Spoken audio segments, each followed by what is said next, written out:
The manner in which Princess Anne recently received one of the most potent titles in the British monarchy reveals a great deal about the current status of this royal family. There was only a late-night meeting, sealed documents, and a king who apparently decided that some things needed to be locked down before anyone outside those walls found out. There was no press conference, no formal announcement, and no carefully crafted statement from the palace communications team. The more you examine what actually transpired, the more obvious it is that this was never merely a title. The timing, the secrecy, and the fact that Princess Anne was the one leaving that room with something the monarchy had not given to anyone in a very long time, all had a purpose. Let's discuss what we do know. Sources familiar with the palace's operations claim that King Charles summoned Anne for an unofficial private audience. You should be able to tell how unusual this was just by looking at that. Structure is the foundation of Buckingham Palace. Every interaction is recorded, coordinated, briefed, and communicated with such accuracy that government offices appear disorganized in contrast. Therefore, it is not an administrative oversight when a meeting like this takes place entirely off the books, with senior aides purportedly removed from the hallway prior to its start. That is a conscious choice to remain silent. According to those who described the mood inside the palace that evening, Charles appeared worn out, but totally determined, neither hesitant nor unsure, exhausted and resolved, which is actually a very particular type of energy that only manifests when someone has finally stopped arguing with themselves after sitting with a tough choice for a considerable amount of time. Even before Anne entered the room, he had already made up his mind about whatever was in that document. Since Anne is genuinely different from everyone else in the royal circle, you must comprehend who she is within this family in order to truly comprehend why this moment struck the way it did. Anne has essentially been doing the same thing she has always done, which is to show up, do the work, and not really care whether anyone is watching, while the rest of the monarchy has spent years dealing with image crises, Sussex drama, and the ongoing pressure of public opinion. She participated in 457 royal engagements in 2023, more than Charles did. Since she was a teenager, she has been doing this, and she hasn't really stopped. The British monarchy is sometimes referred to as an institution based on appearances, and for many of its members, that is a valid criticism. The exception is Anne. The family is aware that her reputation is based on real results. It's also important to comprehend the relationship between Anne and Charles because it goes far beyond sibling loyalty. Due to their parents' frequent travels for royal responsibilities, the two of them relied on one another during their brief 2-year separation, which helped to shape their current relationship.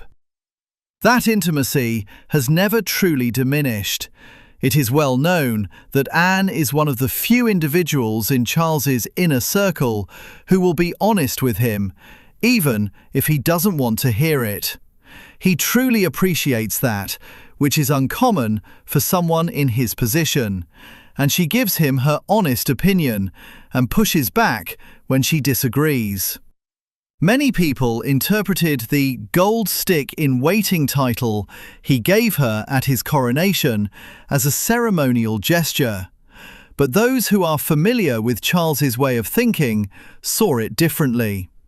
He was placing his faith in public records.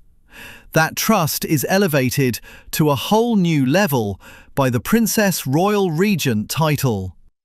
Then there is Sir Timothy Lawrence, who has subtly grown to play a more significant role in the narrative than most people are aware.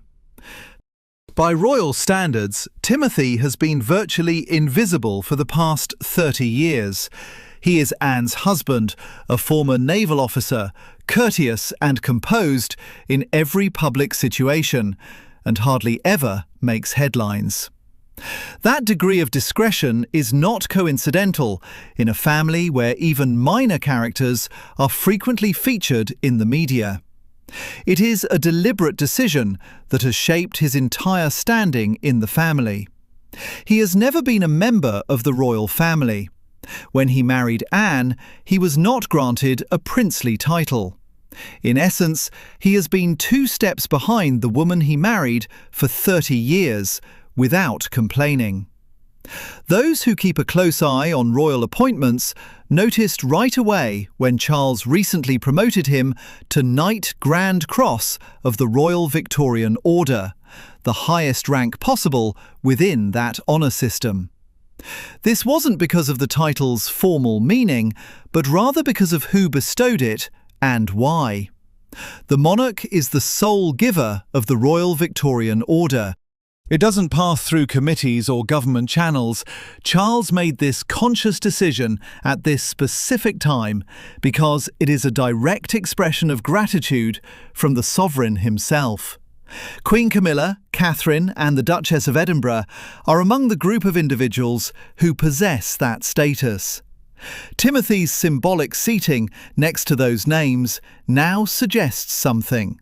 He is not a working royal as a result. He is not granted constitutional authority by it. However, this gesture reads as acknowledgement in the language of monarchy, where every gesture has significance and every ribbon has a meaning. Quietly, the man who has never asked for anything is informed that his loyalty has been observed. And since the current working royal lineup is smaller than it has been in decades, that timing is more important than it may initially appear. Charles is openly taking care of his health. Due to her recuperation, Catherine has mostly avoided her public responsibilities. Both Andrew and Harry have left the active royal life. Anne is in the middle of a much smaller group of people who still bear the institution's daily burden than even 5 years ago. Thus, between Timothy's elevation and Charles's regent title, he is essentially strengthening the individuals who are genuinely keeping things together. The personal history that underlies all of this is even more intricate, because Anne and the people who currently surround the throne have a backstory that spans decades, making it one of the most intricate webs in contemporary royal history. Camilla Parker Bowles was married to a man named Andrew Parker Bowles prior to becoming Queen Consort, and the woman Charles eventually got to marry after all the hardships they had to endure. Prior to all of that, Andrew Parker Bowles had a romantic relationship with Princess Anne. Anne and Andrew had a genuine connection in the early 1970s. Although it ended quickly, people in royal circles at the time referred to it as a genuine relationship, rather than merely a casual acquaintance. Furthermore, there was no dramatic family intervention or scandal that caused it to end. Because Andrew was Catholic, and royal custom at the time made such a union practically impossible for a Protestant princess, it came to an end. They parted ways as a result. Eventually, Andrew got back in touch with a woman he had previously known, Camilla Shand, and they were married in 1973. Prior to royal duty, Charles had already fallen deeply in love with Camilla, and the pressure from the crown caused them to part ways. In the same year, Camilla wed Andrew. Charles eventually wed Diana, and Anne wed Olympic equestrian Mark Phillips. Each of the 4 individuals involved in the same emotional past ended up somewhere entirely different from where their hearts had originally pointed. That past never completely vanished. Decades of royal events, public appearances, and carefully crafted narratives buried it, but it did not vanish. And after Diana's passing, years of public scrutiny and complex emotions throughout the whole family, Charles and Camilla finally made it official in 2005. Anne handled it the way she handles most things, quietly, professionally, and without creating a public fuss. She didn't conduct interviews or do anything that could be summarized in a headline. However, those who were keeping an eye on her also noticed that she didn't exactly exude warmth about the circumstance. There was tension, but it wasn't audible. Philosophical as well as personal factors contributed to that tension. Anne has always operated according to a particular set of principles regarding the true meaning of royal life. For her, the title entails an unavoidable obligation.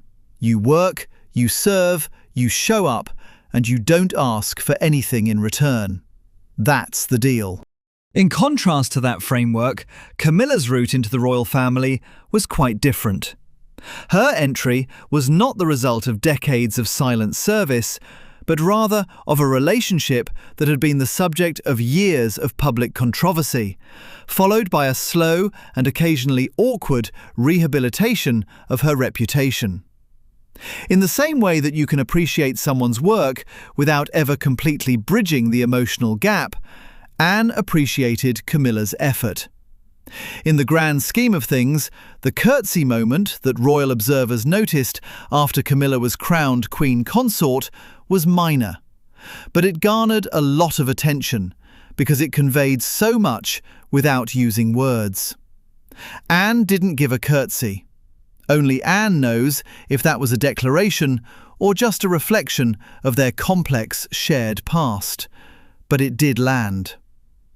The intriguing thing is that, in spite of everything, Anne has never allowed her emotions to get in the way of her public role. In fact, that is one of the reasons she is so well suited to the position Charles has given her. She is able to disagree with something, feel something in private, and still enter a room and carry out her responsibilities without letting any of it show in a way that would cause issues for the organisation. That seems like an easy skill, but it's actually quite uncommon. She is disciplined in a way that goes beyond simply abiding by the rules, which is another reason Charles trusts her in addition to her loyalty. She is aware of the institution's stakes and has dedicated her life to safeguarding it, even at personal expense. There has never been a conflict in the relationship between Anne and Camilla. It is more akin to two individuals who share a space but have quite different philosophies and histories, and who have both determined that the institution is more important than any conflict between them. They are calm, courteous, and useful in public. According to most accounts, the relationship is more complex and controlled behind closed doors than the tabloids typically portray. There is an active power struggle, but no ongoing feud. Both sides simply acknowledge in silence that they are very different individuals serving the same crown, and that the crown comes first. It would be unjust to act as though Camilla's path to acceptance has been simple. A sizable section of the British public was unwilling to accept her when she entered the public eye as Charles's partner and eventually his wife. Diana's shadow hung over everything. She carried into her new position the years of challenging headlines and the belief that she had been a disruptive force in what many perceived as a fairy tale marriage. She has devoted years to steady, consistent charitable work, establishing connections with organisations, participating in causes that receive little media coverage, and progressively changing the public's perception of her. To a significant extent, it has worked. Compared to 10 years ago, her approval ratings have increased. However, complete acceptance, that is, acceptance without any asterisk, has remained elusive in some quarters. The palace now appears to understand, possibly more clearly than before, that this monarchy's future will not be based on perfection or on resolving every complex dynamic from the past. Whoever shows up and does the work will be the foundation for it. According to that metric, the current picture shows Anne in the middle, Timothy subtly elevated and acknowledged, Camilla steadily improving her record, and Charles managing his health while attempting to stabilise an institution that has had a truly challenging few years. The most noticeable aspect of that image is the Princess Royal Regent title, but it is not the only one. The BBC's documentary, which aired on Boxing Day in 2023, offered the public a unique glimpse into the inner workings of this new rule, and it was more relatable than most people anticipated.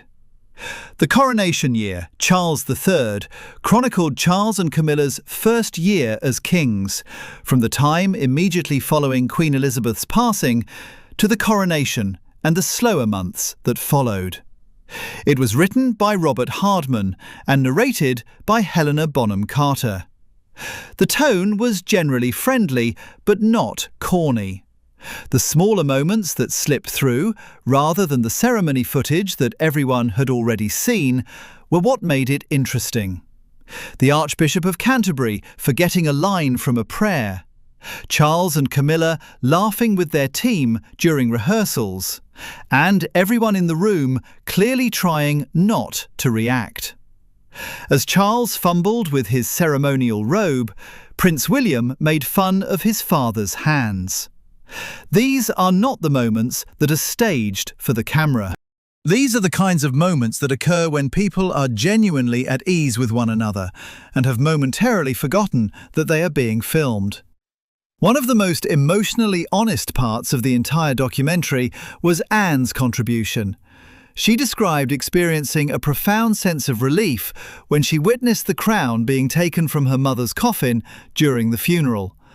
Not grief per se, but there was undoubtedly grief. She felt relieved that her mother's long years of service had finally come to an end. She also disclosed that Queen Elizabeth had been concerned about dying at Balmoral because she thought it would make things more difficult for everyone around her. Anne claimed that she had made an effort to reassure her mother that she shouldn't allow that way of thinking to affect the places she chose to spend her time. That particular detail is really telling. The Queen was considering the inconvenience her death might cause others, even in her last chapter. And, as usual, it was Anne who told her to stop. After it aired, the documentary received almost 900 complaints to the BBC, with many viewers claiming it was more of a publicity stunt than a true work of journalism. However, the majority of reviews were positive. The criticism isn't totally unjust.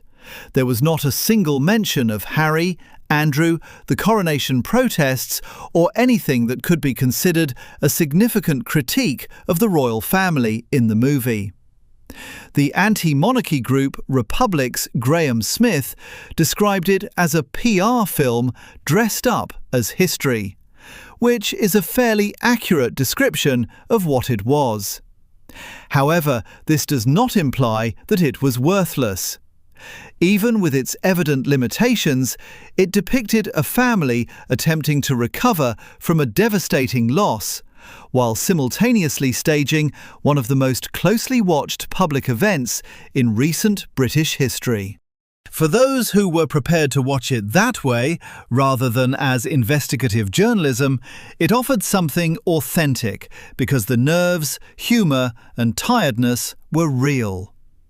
All of this, including Timothy's promotion, the Regent title, the documentary, and everything that has transpired in public over the last 2 years, paints a picture of a monarchy in active transition that is heavily dependent on a small number of individuals to maintain its centre. Leading that change, Charles has been more transparent about his cancer diagnosis than any previous British monarch would have been. While Anne has been doing what Anne always does, absorbing whatever is required of her and delivering it without commentary. Catherine has been navigating her own health situation with a similar kind of public honesty that felt genuinely new for this family. The Princess Royal Regent title is important not only because it gives Anne constitutional authority, but also because it conveys information about the status of the organisation. A monarch does not pursue that title unless there is a genuine chance that it will be required. By implementing this, Charles is not being overly cautious or dramatic.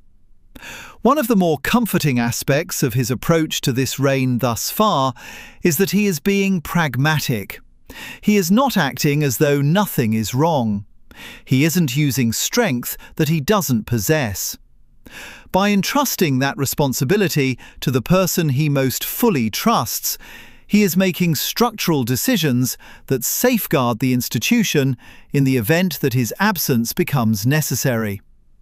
Most people in her position would not have maintained the trust that Anne has earned over the course of a lifetime of service.